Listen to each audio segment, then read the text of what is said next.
وعلى آله وصحبه أجمعين. அன்புக்கும் மதிப்புக்கும் உரிய சகோதரர்களே சகோதரிகளே, அஸ்ஸலாமு அலைக்கும் வரஹ்மத்துல்லாஹி வபரகாத்துஹு. மற்றும் ஒரு சிந்தனையும் செயலும் என்கின்ற இந்த தொடர் வாராந்த நிகழ்ச்சியிலே அல்லாஹு தாலா என்னையும் உங்களையும் ஒன்று சேர்த்திருக்கின்றான். அந்த வகையில் இந்த நிகழ்ச்சிகளூடாக நாங்கள் கற்றுக்கொள்கின்ற விடயங்களை நம்முடைய வாழ்க்கையிலே நடைமுறைப்படுத்தி அதற்கு மறுமையிலே பூர்ணமான கூலியை நாங்கள் பெற்றுக்கொள்ள வேண்டும் என்று அல்லாஹு தாலாவை பரஸ்பரம் ஒவ்வொருவரும் மற்றவருக்காக பிரார்த்தனை செய்து கொள்வோம். அந்த வகையிலே இன்ஷா அல்லாஹ் இன்றைய இந்த அமர்விலே நாங்கள் வாராந்தம் ஓதி வருகின்ற ஒரு சூறாதான் சூரத்துல் கஹஃப். இந்த சூரத்துல் கஹஃப் உடைய பிரதானமான கருப்பொருள் என்ன, பிரதானமான தலைப்புகள் என்ன என்பது தொடர்பிலே ஒரு சிறியதொரு விளக்கத்தை உங்களோடு பகிர்ந்து கொள்ளலாம் என்று நினைக்கின்றேன். ஏனென்றால் இந்த சூறாவை நாங்கள் வாராந்தம் மோதி வருகின்றோம். இந்த சூறா பல்வேறு விதமான மனித வாழ்வுக்கு, அன்றாட வாழ்வுக்கு அவசியமான சிந்தனைகளை, வழிகாட்டல்களை, மனிதன் வழி தவறி செல்கின்ற போது எவ்வாறு நடந்து கொள்ள வேண்டும் என்கின்ற பல்வேறு விடயங்களை இந்த சூறா உள்ளடக்கி இருக்கின்றன. குர்ஆனிலே இருக்கின்ற குர்ஆனுடைய நடுப்பகுதியிலே அமைந்திருக்கின்ற 15வது சூறா ஜுஸூலே அமைந்திருக்கின்ற ஒரு மிக முக்கியமான ஒரு சூறாவாகவும் இந்த சூறா இருப்பதை பார்க்கிறோம். இந்த சூறாவில் இருக்கின்ற ஒரு சொல்தான் குர்ஆனில் இருக்கின்ற அதாவது சரியாக 2 பக்கங்களும் நாங்கள் சொற்களை கவுண்ட் பண்ணுகின்ற போது நடுவில் இருக்கின்ற ஒரு சொல் ஃபலிய தலத்தஃப் என்கின்ற அந்த சொல் தான் இந்த சூறாவில் அமைந்திருக்கின்ற அந்த சொல் குர்ஆனில் அமைந்திருக்கின்ற சரியாக மத்தியில் அமைந்திருக்கின்ற ஒரு சொல்லாக இருக்கின்றது. இந்த வகையில் இந்த சூறா குர்ஆனில் மையத்தில் அமைந்திருக்கின்ற ஒரு பிரதானமான ஒரு முக்கியமான ஒரு சூறாவாக இருக்கின்றது. நாங்கள் வாராந்தம் ஓதுகின்ற ஒரு சூறாவாக இருக்கின்றது. எனவே இந்த சூறா பற்றிய ஒரு புரிதல், ஒரு விளக்கம் நமக்கு இருப்பது அவசியம் என்ற வகையில் இந்த சூறாவுடைய பிரதானமான கருத்துக்கள் என்ன, இந்த சூறா சொல்கின்ற பிரதானமான செய்திகள் என்ன, பிரதானமான தலைப்புகள் என்ன என்ற விடயத்தை நான் உங்களோடு பகிர்ந்து கொள்ளலாம் என்று கருதுகின்றேன். உண்மையில நான் இந்த விடயத்தை உங்களோடு பகிர்ந்து கொண்டதன் பிறகு நீங்கள் இந்த சூறாவை ஒரு முறை ஓதி பார்க்கலாம். இந்த சூறாவை ஒரு முறை முழுமையாக அதனுடைய பொருளை வாசித்து பார்க்கலாம்.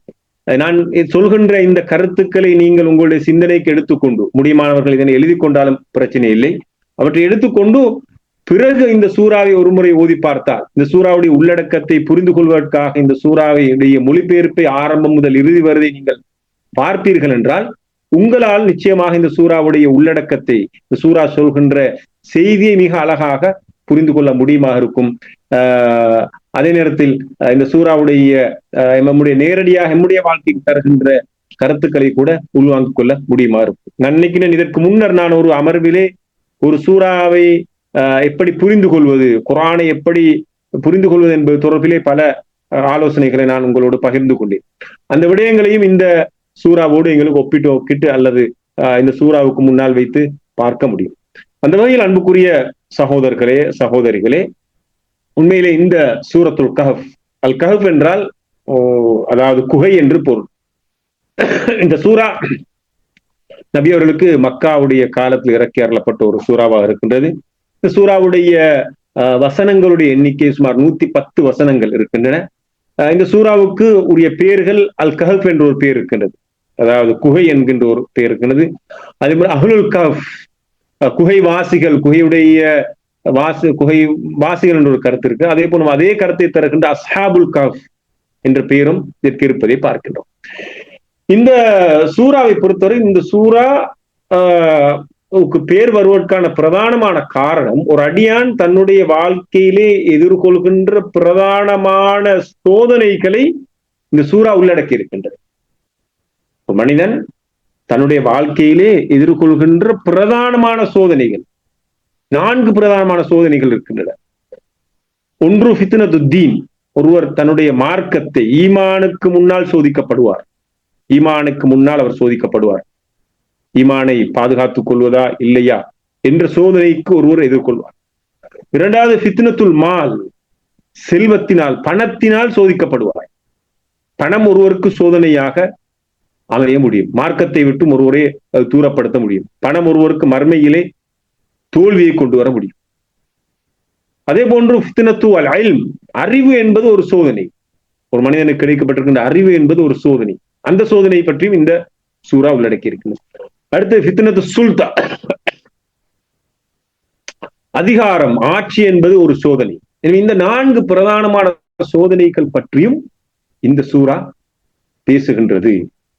அதே நேரத்தில் மிக குறிப்பாக இந்த சூரா தி அஸ்ஹாபுல் கஹஃப், குகைவாசிகள் என்ற அந்த பெயரை பெறுவதற்கான காரணம் என்னவென்றால், இந்த குகைவாசிகள் ஒரு மனிதன் தன்னுடைய வாழ்க்கையில் எதிர்கொள்கின்ற மிக பிரதானமான சோதனை. இந்த 4 சோதனைகளும் மிக மகத்தான சோதனை தான் ஃபித்னத்து தீன், தன்னுடைய மார்க்கத்தை விட்டுக் கொடுப்பதா இல்லையா என்கின்ற சோதனை. மார்க்கத்தை பாதுகாப்பதற்கு ஒருவனுக்கு பாதுகாத்துக் கொள்கின்ற விடயத்தில் வருகின்ற சோதனை. இனி அந்த சோதனையை இந்த அஸ்ஹாபுல் கஹஃப், குகைவாசிகள் எதிர்கொண்டார்கள். இந்த சூறாவில் சொல்லப்படுகின்ற ஒரு மிக முக்கியமான ஒரு சம்பவம் குகைவாசிகள் உடைய சம்பவம். அவர்களுக்கு முன்னால் இருந்தது அவர்களுடைய மார்க்கத்தை பாதுகாத்துக் கொள்வதா, அவர்கள் அந்த அரசருக்கு முன்னால் அவர்கள் அடிபணிந்து செல்வதா என்ற அந்த விடயம். எனவே அவர்கள் எப்படி மார்க்கத்தை பாதுகாத்துக் கொண்டார்கள், அந்த மார்க்கத்தை பாதுகாத்துக் கொள்வதற்காக எவ்வாறு ஒரு குகையை தங்களுடைய இளமை பருவத்திலே அவர்கள் தெரிவு செய்தார்கள் என்ற அந்த விடயத்தை இந்த சூரா கலந்துரையாடலை பார்க்கிறோம். அதே போன்று ரசூல் ஸல்லல்லாஹு அலைஹி வஸல்லம் அவர்கள் இந்த சூராவுடைய சிறப்பம்சங்கள் பற்றி குறிப்பிட்டிருக்கிறார். இந்த சூறாவை பொறுத்த வரைக்கும் ஸல்லல்லாஹு அலைஹி வஸல்லம் சொன்னார்கள், யார் இந்த சூறாவை ஓதுகின்றார்களோ அது அவருக்கு மறுமை நாளில் ஒளியாக இருக்கும். அவருடைய இருக்கின்ற இடத்திலிருந்து மக்கா வரைக்கும் அந்த ஒளி நீண்டிருக்கும் என்று ஸல்லல்லாஹு அலைஹி வஸல்லம் அவர்கள் அந்த ஹதீஸிலே குறிப்பிடுகின்றார்கள். அதாவது இந்த சூறாவை ஓதுகின்றவருக்கு இந்த சூரா மறுமையில் ஒளியாக இருக்கும். அவ்வளவு ஒரு மிக முக்கியமான ஒரு சூறாவாக இருக்கிறது. எனவே நாங்கள் இந்த சூறாவை ஓதுகின்ற போது இந்த மறுமையில் இந்த சூரா எனக்கு ஒளியாக வரும் என்கின்ற அந்த சிந்தனையை நம்முடைய உள்ளத்திலே நாங்கள் எடுத்துக்கொள்ள வேண்டும். அடுத்ததுதான் ரசூல் ஸல்லல்லாஹு அலைஹி வஸல்லம் அவர்கள் சொன்ன மற்றொரு மிக முக்கியமான ஹதீஸ் தான், மன் ஹஃபித 10 ஆயாத்தின் மின் அவ்வலி சூரத்துல் கஹஃப் உஸிம மின் ஃபித்னத்தித் தஜ்ஜால். யார் இந்த சூரத்துல் கஹஃபுடைய முதல் 10 வசனங்களை மனனமிட்டிருக்கிறாரோ அவருக்கு தஜ்ஜாலுடைய ஃபித்னாவிலிருந்து அவர் பாதுகாக்கப்படுவார் என்று ஸல்லல்லாஹு அலைஹி வஸல்லம் சொன்னார்கள். முஸ்லிம் அறிவிக்கின்ற ஒரு ஹதீஸ் அவ்வாறு அமைந்திருப்பதை பார்க்கின்றோம். எனவே இந்த சூராவுடைய சிறப்பம்சங்கள் பார்க்கின்ற போது அது மறுமையில் ஒளியாக இருக்கின்றது. அதே நேரத்தில் தஜ்ஜாலுடைய ஃபித்னாவிலிருந்து பாதுகாப்பு பெறுவதற்கான ஒரு சூறாவாகவும் இந்த சூரா இருப்பதை பார்க்கிறோம். இந்த சூறாவுடைய ஆரம்பத்தையும் கடைசியையும் எடுத்து பாருங்கள். இந்த சூறாவுடைய முதல் வசனத்தையும் இந்த சூறாவுடைய கடைசி வசனத்தையும், அது கடைசி வசனம் எவ்வாறு அமைந்திருக்கின்றது, கடைசி வசனத்துடைய கடைசி பகுதிகள் எவ்வாறு அமைந்து, இந்த சூறாவுடைய ஆரம்ப பகுதி எவ்வாறு அமைந்திருக்கு என்பதை எடுத்து பாருங்கள். நம்முடைய சிந்தனை இந்த சூரா ஆரம்பிக்கிறது அல்ஹம்துலில்லாஹி அல்லதி அன்ஸல அலா அப்திஹில் கிதாப். அல்லாஹு தஆலா இந்த குர்ஆனை தன்னுடைய அடியானுக்கு இறக்கி வைத்தான். அதன் காரணமாக அல்லாஹுக்கு எல்லா போலும், அல்ஹம்துலில்லாஹ், அல்லாஹுக்கு எல்லா போலும். அல்லதி அன்ஸல அலா அப்திஹில் கிதாப், அவன் தான் தன்னுடைய அடியாருக்கு இந்த கிதாபை இறக்கி வைத்தான். வலம் யஜஅல் லஹு இவஜா, அதனை கோணலாக ஆக்கிவிடவில்லை என்று அல்லாஹு தஆலா இறக்கி அருளிய இந்த வேதத்தை பற்றி சொல்லிவிட்டு அந்த வேதத்தை கொடுத்த அல்லாஹ்வுக்கே எல்லா புகழும் என்று அல்லாஹு தஆலா சொல்வதை பார்க்கணும். இவ்வாறுதான் இந்த சூரா ஆரம்பிக்கின்றது. இந்த சூரா எப்படி முடிவடைகிறது என்றால், குல் லவ் கானல் பஹ்ரு மிதாத லிகலிமாத் ரப்பி லனஃபிதல் பஹ்ரு கப்ல அன் தன்ஃபத கலிமாத் ரப்பி. கடல்ல இருக்கின்ற அவ்வளவு நீரையும் மையாக பயன்படுத்தி அல்லாஹ்வுடைய கலிமாத்துகளை, வசனங்களை எழுதினாலும் அந்த கடல் நீர் வற்றி செல்லலாம், அது நிறைவடைந்து செல்லலாம், அது முடிவடைந்து செல்லலாம். ஆனால் அல்லாஹ்வுடைய வார்த்தைகள் முடிவடைந்து செல்லாது. அந்த கடல் போல இன்னும் பல கடல்களை கொண்டு வந்து அதனை மையா கொண்டு எழுதினாலும், அல்லாஹ்வுடைய வார்த்தைகளை எழுதினாலும் அது முடிவடையாது என்று அல்லாஹு தஆலா இந்த சூறாவுடைய ஆரம்பத்தையும் இறுதியையும் அல்லாஹ்வுடைய கலிமாத்துகள், அல்லாஹ்வுடைய வார்த்தைகளை கொண்டிருத்தி குறிப்பிட்டிருப்பதை பார்க்கிறோம். அதே நேரத்தில் இந்த சூரா பல்வேறு ஃபித்னாக்களை பற்றி குறிப்பிடுவார். நான் ஆரம்பிச்சு ஃபித்னத்து தீன், மார்க்கத்துக்கு வருகின்ற சோதனை, செல்வத்துக்கு வருகின்ற சோதனை, அதிகாரத்தால் வருகின்ற சோதனை, பணத்தினால் வருகின்ற சோதனை என்றேன், அதே போல அறிவினால் வருகின்ற சோதனை, பல்வேறு விதமான சோதனைகள் பற்றி இந்த சூரா குறிப்பிடவே பார்க்கிறோம். அந்த வகையில் இந்த சூறாவுடைய ஆரம்பமும் கடைசியும் குர்ஆன் பற்றித்தான் சொல்கின்றது. இந்த சூறாவுடைய ஆரம்பமும் கடைசியும் குர்ஆன் பற்றித்தான் சொல்கின்றது. அதே நேரத்தில் இந்த சூறாவுடைய இடைப்பட்ட பகுதிகள் ஒரு மனிதன் தன்னுடைய வாழ்க்கையில் எதிர்கொள்கின்ற பிரதானமான சோதனைகள் பற்றி சொல்கின்றது. இதன் அர்த்தம் என்னவென்றால், இந்த சோதனைகள் இருந்து ஒரு மனிதன் பாதுகாப்பு பெற வேண்டும் என்றிருந்தால் அந்த சோதனைகள் இருந்து பாதுகாப்பு கொடுப்பதாக குர்ஆன் இருக்கின்றது. குர்ஆன் தான் அத்தனை விதமான சோதனைகளுக்கு முன்னாலும் அவனை பாதுகாக்கக்கூடியதாக இருக்கிறது என்ற செய்தியைத்தான் இந்த சூறாவுடைய ஆரம்பமும் கடைசியும் குர்ஆனை பற்றி சொல்லியிருப்பதற்கான காரணம் என்று தஃசீர் அறிஞர்கள் சொல்வார்கள். இந்த சூறாவுடைய ஆரம்பமும் அல் குர்ஆன் பற்றி சொல்கின்றது, இந்த சூறாவுடைய கடைசி பகுதியும் அல் குர்ஆன் பற்றி சொல்கின்றது. இடைப்பட்ட பகுதியில் தான் அல்லாஹ் தஆலா இந்த 4 ஃபித்னாக்கள் பற்றி பேசுகின்றார். அதன் அர்த்தம் என்னவென்றால், ஆரம்பமும் இறுதியும் குர்ஆன் பற்றி இருக்கின்றது. எனவே குர்ஆன் தான் இந்த ஃபித்னாக்கள் இருந்து எம்மை பாதுகாக்கக்கூடிய ஒன்றாக இருக்கிறது என்ற செய்தியை சொல்வதை பார்க்க. அந்த வகையில் இந்த சூறாவுடைய பிரதானமான கருப்பொருளாக, அதாவது இந்த சூறாவுக்கு ஒரு மொத்தமான ஒரு கருப்பொருள் கொடுக்க முடியும் என்றால், ஒரு தலைப்பு கொடுக்க முடியும் என்றிருந்தால் அறிஞர்கள் சொல்வார்கள், இந்த சூறாவுக்கு கொடுக்க முடியுமான தலைப்பு அல் இஸ்மத்து மினல் ஃபிதன், மனித வாழ்க்கையில் மனிதன் எதிர்கொள்கின்ற சோதனைகளுக்கான பாதுகாப்பு அரணாக இந்த சூறா இருக்கின்றது. வாழ்க்கையில் மனிதன் எதிர்கொள்கின்ற சகலவிதமான சோதனைகளுக்குமான பாதுகாப்பாக இந்த சூறா இருக்கின்றது. அந்த வகையில் இந்த சூறாவை நாங்கள் பார்க்கிறோம். இந்த சூறாவுடைய பிரதானமான தலைப்புகளிலே முதலாவதாக ஃபித்னத்து தீன், மார்க்கத்தை மார்க்கம் சோதனையாக அமைதல். அதுதான் அந்த இளைஞர்கள் பற்றி இந்த சூறா குறிப்பிடுகின்றது. அந்த இளைஞர்கள் தங்களுடைய மார்க்கத்தை பாதுகாத்துக் கொள்ள வேண்டும் என்பதற்காக அந்த அநியாயக்கார அந்த ஆட்சியாளரிடம் இருந்து தப்பி ஒரு குகைக்குள்ளால் சென்று ஒளிந்து கொண்டு அவர்களை அல்லாஹ் தஆலா 300 வருடங்கள், சுமார் 309 வருடங்கள் அவர்களை தூங்க வைத்தான் என்ற அந்த நீண்ட வரலாற்றை சொல்வதை பார்க்கின்றோம். அந்த வரலாற்றை பற்றியெல்லாம் இந்த இடத்தில் இப்போது கலந்துரையாடுவதற்குரிய நேரம் அல்ல. நீங்க அந்த விடயங்களை எடுத்து பார்க்க முடியும். அந்த சூறாவிலே இப்படி ஒருவர் தீனுடைய சோதனையால் தீனை பாதுகாத்துக் கொள்வது எவ்வாறு என்ற சோதனைக்கு உட்படுவார்கள் என்றால், அந்த சோதனையிலிருந்து பாதுகாப்பு பெறுவதற்கான 3 வழிமுறைகளை பற்றி இந்த சூறா குறிப்பிடுகின்றது. முதலாவது அஸ்ஸுஹ்பா ஸாலிஹா. சுஹ்பா ஸாலிஹா என்பது, அதாவது நல்ல நட்புறவு என்பது மிக முக்கியமானது. அதாவது நீங்கள் ஈமான் கொண்டவர்களோடு நெருக்கமாக இருங்கள். அல்லாஹ் தஆலா குர்ஆனிலே கூட இந்த சூறாவின் ஒரு பகுதியில் அல்லாஹ் தஆலா சொன்னான், நபியவர்களை பார்த்து நீங்கள் காலையிலும் மாலையிலும் அல்லாஹ்வை அழைக்கின்றவர்களோடு நீங்கள் இருங்கள், அவர்களோடு நெருக்கமாக இருங்கள் என்று அல்லாஹ் தஆலா சொல்வதை பார்க்கிறோம். எனவே ஒருவருக்கு அவருடைய தீனுக்கு சோதனை வருகின்ற போது அதிலிருந்து பாதுகாத்துக் கொள்வதற்கான மிக முக்கியமான வழிமுறை ஈமானை சுமந்த மனிதர்களோடு இருப்பது, அவர்களோடு நெருக்கமாக இருப்பது. அவர்கள் தான் இப்போ இவங்களுக்கு ஈமானை ஞாபகப்படுத்துவர்களாக இருப்பார்கள். இரண்டாவது ஒரு விடயம் ததக்குருல் ஆஹ்ரா, மறுமையை ஞாபகப்படுத்துதல். மூன்றாவது விடயம் திலாவத்துல் குர்ஆன் வ ததப்புர், அல் குர்ஆனை ஓதுவதும் அதனை சிந்திப்பதும். இந்த 3 பாதுகாப்புகள் பற்றி அல்லாஹு தஆலா இந்த சூறாவிலே குறிப்பிடுகின்றார். ஒருவருக்கு தீனுக்கு மார்க்கத்துக்கு சோதனை வருகின்ற போது அவர் எவ்வாறு தன்னை பாதுகாத்துக் கொள்ள முடியும் என்பதற்கு இந்த 3 வகையான வழிமுறையை குறிப்பிட பார்க்கும். இன்ஷா அல்லாஹ் நாங்கள் மற்றொரு அமர்விலே இந்த 4 சோதனைகள் பற்றி மிக விரிவாக இந்த சூறாவிலே சொல்லப்பட்டிருக்கிற குர்ஆன் வசனங்களை முன்னிறுத்தி நாங்கள் பார்ப்போம். இன்றைய இந்த அமர்விலே நான் மேலோட்டமாக இந்த சூறாவுடைய மையக்கருத்து என்ற வகையிலே அவர்கள் இந்த சூறா சொல்கின்ற பிரதானமான சோதனைகள் பற்றி நான் உங்களோடு பகிர்ந்து கொள்கிறேன். இரண்டாவது சோதனை தான் ஃபித்னத்துல் மால். எங்களுக்கு தெரியும், இந்த சூறாவிலே வருகின்ற மற்றொரு சம்பவம் தான் 2 தோட்டக்காரர், சாஹிபுல் ஜன்னத்தை, 2 தோட்டங்களுடைய சொந்தக்காரர். அல்லாஹ் தஆலா ஒரு மனிதருக்கு 2 தோட்டங்களை கொடுத்திருந்தா, அந்த தோட்டங்கள் நிறைவாக, அதாவது கனி தரக்கூடியதாக இருந்தால், அதுக்கு 2க்கும் இடையிலால் ஒரு நதி ஓடக்கூடியதாக இருந்தால், ஆனால் அவர் பெருமை அடித்தார். தனக்கு அல்லாஹ் தஆலா இந்த தோட்டத்தை தந்திருக்க என்று பெருமை அடித்து அல்லாஹ்வை மறந்து அவர் வாழத் தொடங்கினார். எனவே இப்படி ஒருவருக்கு செல்வத்தினால் சோதிக்கப்படுகின்ற போது, அவர் மறுமையை மறந்து வாழ்கின்ற போது, அவர் அதிலிருந்து எவ்வாறு பாதுகாப்பு பெற முடியும் என்றிருந்தால், பாதுகாப்பு பெறுவதற்கான அடிப்படையான முதலாவது விடயம் இந்த உலக வாழ்க்கையுடைய யதார்த்தத்தை அறிந்திருத்தல்.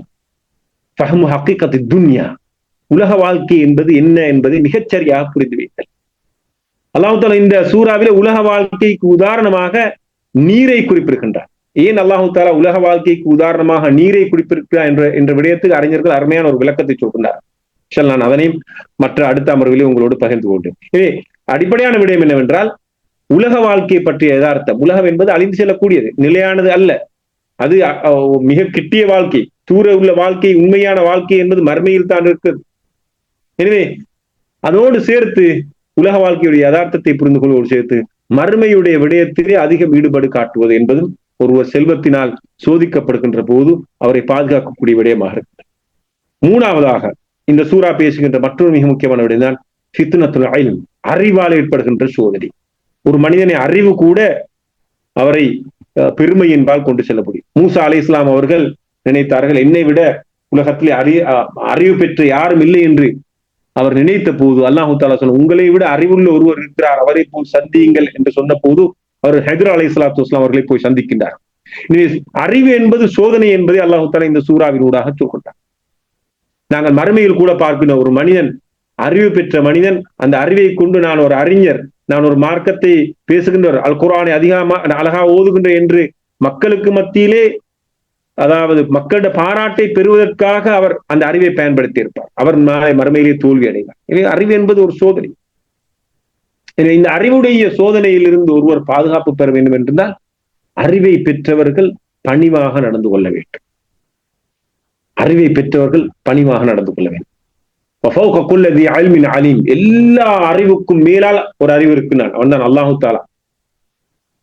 எனவே எவ்வளவுதான் ஒரு மனிதன் அறிவிலே உயர்ந்து சென்றாலும், பட்டம் பதவியில் உயர்ந்து சென்றாலும் அவன் பணிவாக நடந்து கொள்ள வேண்டும். மன் தவாத அலில்லாஹி ரஃபஅஹுல்லாஹ், யார் அல்லாஹ்வுக்காக பணிந்து செல்கின்றார் அல்லாஹ் தஆலா அவர் உயர்த்தி விடுகிறார். அதமுல் குரூர், அதே போன்று அவர் அறிவை கொண்டு தன்னை ஒரு மேன்மையான ஒருவராக கருதிவிடக் கூடாது.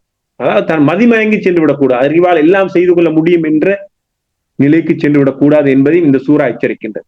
இங்கே அறிவுடைய சோதனையை பற்றி சொல்கின்றது. அந்த அறிவுடைய சோதனையில் எப்படி பாதுகாப்பு பெற முடியும் என்பது பற்றி இந்த சூரா சொல்வதை பார்க்கணும். நான்காவது சோதனை தான் ஃபித்னத்து சுல்தான், ஆட்சி அதிகாரம் என்பது ஒரு சோதனை. அல்லாஹ் தஆலா துல்கர்னைன் பற்றி இந்த சூறாவிலே சொல்கின்றார். எஸ் அலூனக அன் துல்கர்னைன், அவர்கள் துல்கர்னைன் பற்றி கேட்கின்றார்கள் என்று அந்த ஆரம்பிக்கின்ற அந்த சூரா, அந்த வசனத்திலே அந்த துல்கர்னைன் ஒரு மிகப்பெரிய ஒரு அதிகாரம் மிக்க ஒருவராக இருந்தார். ஆனாலும் அந்த அதிகாரத்தை அவர் மிக அழகான முறையில் பயன்படுத்தினார். மக்களுக்கு மத்தியில் நன்மை ஏவி தீமையை தடுப்பதற்கு பயன்படுத்தினார். மக்களுக்கு மத்தியில் நல்லதை சொல்வதற்கு அவர் பயன்படுத்தினார். மக்களுக்கு மத்தியில் இருக்கின்ற ஃபசாதை இல்லாமலாக்குவதற்கு அந்த அதிகாரத்தை பயன்படுத்தினார். எனவே அதிகாரம் என்ற அந்த சோதனையால் ஒருவர் பாதிக்கப்படுகின்ற போது அந்த விடயத்திலிருந்து ஒருவர் பாதுகாப்பு பெற வேண்டும் என்றால் அவர் அதற்கான வழிமுறையாக குர்ஆன் சொல்கின்றது, அல் இஹ்லாசு லில்லாஹ் ஃபில் அமல். எந்த ஒரு அமலாக இருந்தாலும் அந்த அமலை அவர் இஹ்லாஸாக செய்யப்பட வேண்டும். இரண்டாவதாக அவர் மர்மையை ஞாபகப்படுத்த வேண்டும். இந்த இரண்டும் ஒருவர் அதிகாரத்தினால் சோதிக்கப்படுகின்ற போது அதிலிருந்து அவர்கள் பாதுகாப்பு பெற்றுக் கொள்வதற்கான வழிமுறையாக இந்த சூரா குறிப்பிடுவதை பார்ப்போம். நான் ஆரம்பத்தில் சொன்னது போல இன்ஷா அல்லாஹ் இந்த 4 ஃபித்னாக்கள் பற்றியும் விளக்கமாக இன்ஷா அல்லாஹ் மற்றொரு அமர்விலே நாங்கள் கலந்துரையாடுவோம். எப்படி அல்லாஹு தஆலா இந்த சூறாவிலே ஒவ்வொரு ஃபித்னாவை பற்றியும் தெளிவாக அதாவது குர்ஆன் வசனங்களோட தெளிவுபடுத்தியிருக்க என்ற விடயத்தை நாங்கள் இன்ஷா அல்லாஹ் கலந்துரையாடுவோம். அதே போல இந்த சூறாவுடைய பெற்றுக்கொண்ட படிப்பினைகளாக ஒரு மிக முக்கியமான சில விடயங்களை நாங்கள் இன்ஷா அல்லாஹ் கலந்துரையாடும். அது மிக முக்கியமான ஒன்று விடயம் தான், இந்த பூமியில் இருக்கின்ற இந்த 4 ஃபித்னாக்களுக்கும் தலைமையாக அதனை இயக்குகின்றவனாக இருப்பவன் இப்லீஸ். அவனுடைய மனித சமூகத்துக்கு அதாவது மனித சமூகத்துக்கு எதிரான அவனுடைய அந்த குரோதம், ஆதம் அலைஹிஸ்ஸலாம் அவர்களோடு அவன் ஆரம்பத்திலே குரோதம் கொண்டான், பொறாமை கொண்டான். ஆதம் அலைஹிஸ்ஸலாம் அவர்களுக்கு சுஜூத் செய்ய மறுத்தார். அல்லாஹு தஆலா இந்த சூராவின் 50வது வசனத்திலே இப்படி சொல்கிறார், வைத குன்னாலில் மலாயிகத்து சுஜூது லி ஆதம். நாங்கள் மலக்குமார்களுக்கு மனிதனுக்கு சுஜூத் செய்யுமாறு சொன்னோம். ஃபஸஜதல் மலா ஃபஸஜது, அவர்கள் எல்லோரும் சுஜூத் செய்தார்கள், இல்லா இப்லீஸை தவிர. எனவே இந்த 4 வகையான சோதனைகள் ஆரம்பத்தில் சொன்ன ஃபித்னத்து தீனாக இருக்கலாம், ஃபித்னத்துல் மாலாக இருக்கலாம், ஃபித்னத்துல் இல்மாக இருக்கலாம், ஃபித்னத்து சுல்தாவாக இருக்கலாம். இந்த 4 வகையான சோதனைகளுக்கும் பின்னால் இருக்கின்ற தூண்டல் காரணியாக, பிரதான காரணியாக இருப்பவன் இப்லீஸ் என்கின்ற செய்தி அல்லாஹு தஆலா இந்த சூறாவிலே சொல்கின்றார். சொல்லிவிட்டு இந்த சூறாவின் மூலமாக அல்லாஹ் இந்த 50வது வசனத்தின் மூலமாக அல்லாஹு தாலா ஒரு ஒரு ஆச்சரியமான ஒரு மென்மையான ஒரு கண்டிப்பை அல்லாஹு தாலா சொல்றாங்க. இப்னு கையம் ரஹ்மத்துல்லாஹி அவர்கள் சொல்கின்றார்கள், அல்லாஹு தாலா அன்னி ஆதைத்து இப்லீஸ் இத் லம் யஸ்ஜுத் லி அபீக்கும் ஆதம், உங்களுடைய தந்தை ஆதமுக்கு சுஜூத் செய்யாதன் காரணமாகத்தான் அல்லாஹு தாலா இப்லீஸை பகைத்துக் கொண்டார். இப்லீஸ் அல்லாஹ்விடத்தில் மிக நெருக்கமாக இருந்த ஒருவர், எங்களுக்கு தெரியும். ஆனா அல்லாஹு தாலா அந்த இப்லீஸை பகைத்துக் கொண்டது மனிதனுக்கு அந்த இப்லீஸ் சுஜூத் செய்யாதன் காரணம், அவங்களுடைய தந்தையான ஆதமுக்கு அவன் சுஜூத் செய்யாதன் காரணமாக. ஃபகானத் முஆதாத்தி லிஅஜ்லிக்கும், ஆனா அல்லாஹு தாலா இந்த இப்லீஸை பகைத்துக் கொண்டது மனிதர்களுக்காக. ஆனால் மனிதர்கள் எவ்வளவு மோசமானவர்கள் என்றால், மனிதர்கள் இந்த இப்லீஸோடு சேர்ந்து உடன்படிக்கை செய்து கொண்டு அல்லாஹ்வுக்கு மாறு செய்கிறார்கள். நாங்கள் அல்லாஹ்வுக்கு மாறு செய்கின்றோம் இப்லீஸுக்கு கட்டுப்பட்டு. ஆனா அல்லாஹ் தஆலா இப்லீஸை பகைத்துக் கொண்டார் எதற்காக என்றால் எம்முடைய நலவுக்காக. எமக்கு எம்முடைய தந்தை ஆதமுக்கு அந்த இப்லீஸ் சுஜூத் செய்யாதன் காரணமாகத்தான் அல்லாஹ் தஆலா அந்த இப்லீஸை பகைத்துக் கொண்டார், இப்லீஸை எதிர்த்து நின்றார். ஆனால் மனிதர்களாகிய நாங்கள் இப்லீஸோடு உடன்படிக்கை செய்து கொண்டு இப்லீஸுக்கு நெருக்கமாக இருந்து பூமியிலே குழப்பங்களை விளைவிக்கின்றோம் என்ற அந்த விடயத்தை இப்னு கையம் ரஹ்மத்துல்லாஹி அவர்கள் குறிப்பிட்டார். அதே நேரத்தில் இந்த சூரா சொல்கின்ற மற்றொரு மிக முக்கியமான ஒரு விடயம்தான், அதாவது வெரி இன்ட்ரெஸ்டிங்கான மிக ஒரு சுவாரஸ்யமான ஒரு விடயம்தான், அல்லாஹ் தஆலா இந்த சூறாவிலே அல்லாஹ்வை நோக்கி அழைப்பது பற்றி பேசுகிறார். தஅவத்து இலல்லாஹ். அதனை பல்வேறு கட்டங்களிலுமே, அதாவது பல்வேறுபட்ட மட்டங்களில் அந்த தாவா நடக்கிறது என்பது பற்றி அல்லாஹ் தஆலா சொல்கிறார். ஒன்று, ஃபித்யத்துன் யதுஊன அல் மலிக் அல் கர்யா, தங்களுடைய ஆட்சியாளனை தங்களுடைய கராமத்தின் ஆட்சியாளனை அல்லாஹ்வின் பால் அழைக்கின்ற இளைஞர்கள். அந்த இளைஞர்கள் அந்த தங்களுடைய ஆட்சியாளரை அல்லாஹ்வின் பால் அழைத்தார். இளைஞர்கள் அல்லாஹ்வின் பால் அழைக்கின்றார், ஆட்சியாளரை அழைக்கின்றார். சாஹிபுன் யதுஊ சாஹிபஹு, தோட்டத்துடைய சொந்தக்காரரை அவருடைய நண்பர் அல்லாஹ்வின் பால் அழைக்கின்றார். ஒரு நண்பர் மற்றொரு நண்பரை அல்லாஹ்வின் பால் அழைக்கின்றார் என்ற விடயத்தை அல்லாஹ் தஆலா இந்த சூறாவிலே சொல்கிறார். முஅல்லிமுன் யதுஊ தில்மீதஹு, ஹிதர் அலைஹிஸ்ஸலாம் என்கின்ற முஅல்லிம் ஆசிரியர் அவருடைய மாணவரான மூசா அலைஹிஸ்ஸலாம் அவர்களை அல்லாஹ்வின் பால் அழைக்கின்றார், நன்மையின்பால் அவரை சொல்லிக் கொடுக்கின்றார், அவருக்கு அறிவை கற்றுக் கொடுக்கின்றார். மலிகுன் யதுஊ ராயியத்தஹு, அதாவது துல்கர்னைன் என்கின்ற மிகப்பெரிய ஆட்சியாளர் தன்னுடைய குடிமக்களை அல்லாஹ்வின் பால் அழைக்கின்றார்.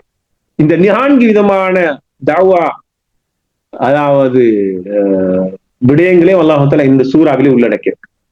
சாதாரண இளைஞர்கள் அரசரை அல்லாஹ்வின் பால் அழைக்கின்றார்கள், ஒரு நண்பர் மற்றொரு நண்பரை அல்லாஹ்வின் பால் அழைக்கின்றார், ஒரு ஆசிரியர் தன்னுடைய மாணவரை அல்லாஹ்வின் பால் அழைக்கின்றார், ஒரு அரசன் தன்னுடைய குடிமக்களை அல்லாஹ்வின் பால் அழைக்கின்றார். இந்த விடயங்களையும் இந்த சூறா உள்ளடக்கி இருப்பதை அனைத்தில் மற்றொரு மிக முக்கியமான விடயம் தான், கடைசியாக இந்த சூறாவிலே அல்லாஹ் தஆலா பல்வேறு விதமான சுவாரஸ்யமான பல விடயங்கள் அல்லாஹ் தஆலா சொல்கின்றார். அவற்றையெல்லாம் இந்த இடத்திலே பகிர்ந்து கொள்வதற்குரிய போதுமான நேரம் கிடையாது. இன்ஷா அல்லாஹ் மற்றொரு சந்தர்ப்பங்களை நாங்கள் பகிர்ந்து கொள்வோம். கடைசியா ஒரு விடயத்தை மாத்திரம், சுவாரஸ்யமான ஒரு விடயத்தை, நம்முடைய வாழ்க்கை படிப்பினையாக ஒரு விடயத்தை, ஒரு மிக முக்கியமான ஒரு விடயத்தை மாத்திரம் சொல்லி முடிக்கலாம் என்று கருதுகிறேன். அல்லாஹ் தஆலா இந்த சூறாவுடைய முதலாவது சம்பவமாக இருப்பது அந்த இளைஞர்கள் பற்றி.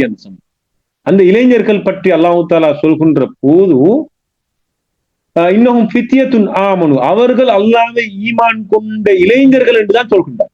அந்த இளைஞர்கள் யார், அவருடைய பேர் என்ன என்பதை பற்றி அல்லாஹ் தஆலா சொல்லவில்லை. ஆனால் அல்லாஹ் தஆலா அவர்களுடைய பேரை அல்லாஹ் தஆலா எங்களுக்கு சொல்லித் தரவில்லை என்றாலும் அவருடைய அமலை அல்லாஹ் தஆலா மறுமை நாள் வரைக்கும் குர்ஆனிலே நிலையானதாக மனித சமூகம் எல்லோரும் படிப்பினை பெற வேண்டும் என்பதற்காக அதனை பதிந்து வைத்திருக்கின்றார். எனவே ஒருவருடைய பெயர் அல்ல முக்கியமானது, அவருடைய அமல் தான் முக்கியமானது. நாங்கள் எல்லோரும் பல போது எமக்கு இருக்கின்ற ஒரு பலவீனம் தான், நாம் எம்முடைய பெயரை பைத்துக் கொள்ளத்தான் விரும்புவோம். எல்லா இடத்திலும் எம்முடைய பெயரை சொல்ல வேண்டும், எம்முடைய பெயர் முதல் இருக்க வேண்டும், எமக்கு முன் வகுப்பிலே, அதாவது முதல் வரிசையிலே சீட்டு இருக்க வேண்டும், அல்லது எம்மை மதிக்க வேண்டும் என்றால் எம்முடைய பெயரை சொல்ல வேண்டும், நம்முடைய பரம்பரையை சொல்ல வேண்டும், இப்படி எல்லாம் தான் நாங்கள் யோசிப்போம். ஆனால் அல்லாஹ் தஆலா இந்த சூறாவிலே சொல்கின்ற மிக முக்கியமான ஒரு செய்திதான், அல்லாஹ் தஆலா அவ்வளவு பெரிய பணியை செய்த அந்த இளைஞர்கள் யார், அவருடைய பேர் என்ன, பெற்றோருடைய பேர் என்ன, அவர்கள் எங்கு பிறந்தார்கள், வளர்ந்தார்கள் என்ற எந்த ஒரு விடயத்தையும் சொல்லவில்லை. இன்னஹும் ஃபித்யத்துன் ஆமனு பிரப்பிஹிம், அவர்கள் தங்களுடைய இறைவனை ஈமான் கொண்ட இளைஞர்கள் என்று வெறும் இளைஞர்கள் என்ற சொற்பிரயோகத்தை பயன்படுத்தி அல்லாஹ் தஆலா அவர்கள் செய்த அந்த அமலை 300 வருடங்கள் தூங்கி எழுந்து ஈமானுக்காக, ஈமானை பாதுகாத்துக் கொள்வதற்காக, மார்க்கத்தை பாதுகாத்துக் கொள்வதற்காக அவர்கள் எடுத்த அந்த பிரயத்தனத்தை, முயற்சியை அல்லாஹு தஆலா இந்த குர்ஆனிலே பதிவு செய்து வைத்திருக்கின்றார். எனவே எமக்கும் நம்முடைய அமல்கள் மூலமாக, நம்முடைய முன்மாதிரியான செயற்பாடுகள் மூலமாக எமக்கு பின்னால் வருகின்றவர்களுக்கு நம்முடைய செயல்களை வரலாற்றிலே பதித்துவிட்டு செல்ல முடியும். நாங்கள் அவற்றை அல்லாஹுக்காக தூய்மையாக செய்வோம் என்றிருந்தார். இனி அன்புக்குரிய சகோதரர்களே, இந்த சூரா பல்வேறு விதமான படிப்பினைகளை, பாடங்களை நமக்கு சொல்கின்றன. நான் ஆரம்பத்தில் சொன்னது போல இந்த விடயங்களை நீங்கள் மனதிலே வைத்துக் கொண்டு, உங்களுடைய சிந்தனைக்கு எடுத்துக்கொண்டு இந்த சூறாவை ஒரு முறை ஓதி பாருங்கள். இந்த சூறாவுடைய உள்ளடக்கத்தை மனதிலே வைத்துக் கொண்டு இந்த சூறாவுடைய பொருளை ஒரு முறை முழுதாக வாசித்து பாருங்கள்.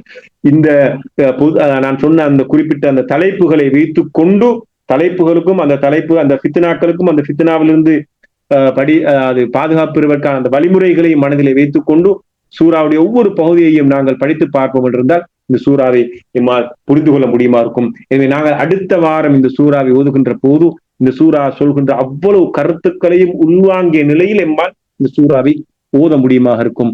இந்த சூறாவை நாங்கள் தொழுகையில் ஓதுகின்ற போது இந்த உள்ளட்சத்தை அதிகரித்துக் கொண்டு எம்மால் சொல்ல முடியுமா இருக்கும். என்றால் இந்த சூறாவே ஃபித்னாக்கள் இருந்து எம்மை பாதுகாக்கின்ற ஒரு சூறாவாக இருக்கின்றது. எனவே அன்புக்குரிய சகோதரர்களே, சகோதரிகளே, எம்முடைய வாழ்க்கையில் இத்தகைய இந்த சூறாக்கள் சொல்கின்ற இந்த விடயங்களை நாங்கள் எம்முடைய சிந்தனைக்கு எடுத்து எம்முடைய செயற்பாட்டுக்காற்றை கொண்டு வந்து இம்மையிலும் மறுமையிலும் வெற்றி பெறுவதற்கு நாங்கள் முயற்சிப்போம். அல்லாஹு தஆலா எனக்கும் உங்களுக்கும் தௌஃபீக் செய்வானாக. வாஹிர் தஅவானா அல்ஹம்துலில்லாஹி ரப்பில் ஆலமீன். அஸ்ஸலாமு அலைக்கும் வரஹ்மத்துல்லாஹி வபரகாத்துஹு.